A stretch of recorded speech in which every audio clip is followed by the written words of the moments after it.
पंढरपूर तालुक्यातील भाटगार कॅनॉल याच्यावरती असणारा 7 फाटा उंबरगाव, भवाळी, गादेगाव इकडचा भाग भिजतो.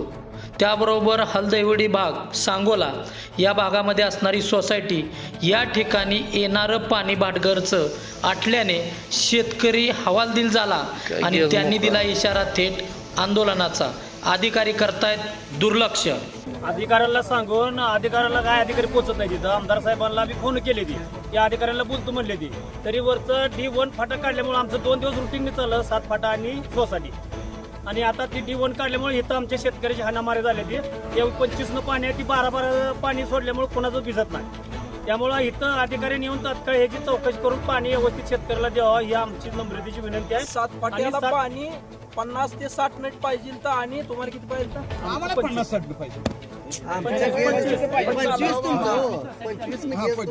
25 ना आमची आणि 50 ना 7 फाटा. तर मी भरणं होतंय भिजायचं, नाही तर भरणं होत नाही. वरलं फाटा काढल्या असल्यामुळे इथलं फाट्यावर प्रॉब्लेम झाले, भांडण लागले. तारख्या अगोदरच यांनी पाणी बंद केलंय. भरणं व्हायच्या अगोदरच बंद केलं त्यांनी वरलं फाटा काढलं. शेतकऱ्यांचं भरणं व्हायच्या अगोदरच वर पाणी काढायला लावलेलं आहे अधिकारी. पाणी वाढलं म्हणून 7 फाटा आणि सोसायटी जर आपण वर D1 आणि D2 काढला, त्यामुळे पाणी पाणी कमी बंद भरणं झालं. पडलं का त्याने ती फाटा बसवलं नाही तर ही सोसायटी आणि 7 फाटा बंद पडला. 7 फाट्या शेतकरी आहे, इथं कुठलाही अधिकारी आलेला नाही. पाणी कॅनल मध्ये कमी आहे आणि ती पाणी सोसायटीवाल्यांनी पूर्ण बंद केलं. अधिकारी कुठलाही आलेला नाही, रावसाहेब आलेला नाहीत, साहेब आलेला नाहीत आणि आता ते पाणी निम केलेलं आहे. पाणी किती आहे साधारण? पाणी कमी आहे, 25 आहे, 25-20 पाणी आहे कॅनल मध्ये. आता 12 घेऊन भिजतंय का? 12 घेऊन कुणाचंच भिजत नाही. सोसायटीवाल्यांचं बी होत नाही, 7 फाटावाल्यांचं बी होत नाही.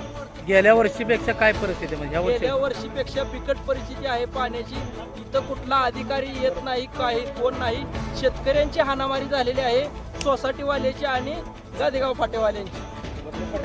आणि वरला D1 फाटा काढलाय खाल्लं भरणं ठेवून, त्याच्यामुळे ही पाण्याची भांडणं लागलेली आहे. पुरवठा आज 13 वर्ष 14 वर्ष झाली स्थापना. आज तागायतपर्यंत पूर्ण कधीही भिजलेली नाही. प्रत्येक वर्षी 25% 40% राहती याच भिजायची आणि ह्याला अधिकारी कारणीभूत आहे. अधिकारी हा भ्रष्टाचारात मुक्त झालेला आहे सगळा, प्रत्येक अधिकारी. तर अधिकाऱ्यांनी सगळ्यांनी लक्ष देऊन ह्याच्यावर कारवाई करावी. बाबा कुठं काय पाणी जातंय, काय जातंय, कुठं काय होतंय, सगळ्या ह्या गोष्टीचा सखोल चौकशी करावी. आणि अन्यथा काय माहिती आहे का, जर आमदारला प्रत्येक आमदारला आम्ही जर कॉन्टॅक्ट केला, आमदाराचं फक्त उत्तर आहे आम्ही बघू करू. आमदार पुढच्या 5 वर्षाला येणार, बघू करू म्हणणार, एवढं दुसरं काय बोलत नाही ते. आणि ह्याचा परिणाम पुढे जाणवणार आहे ते.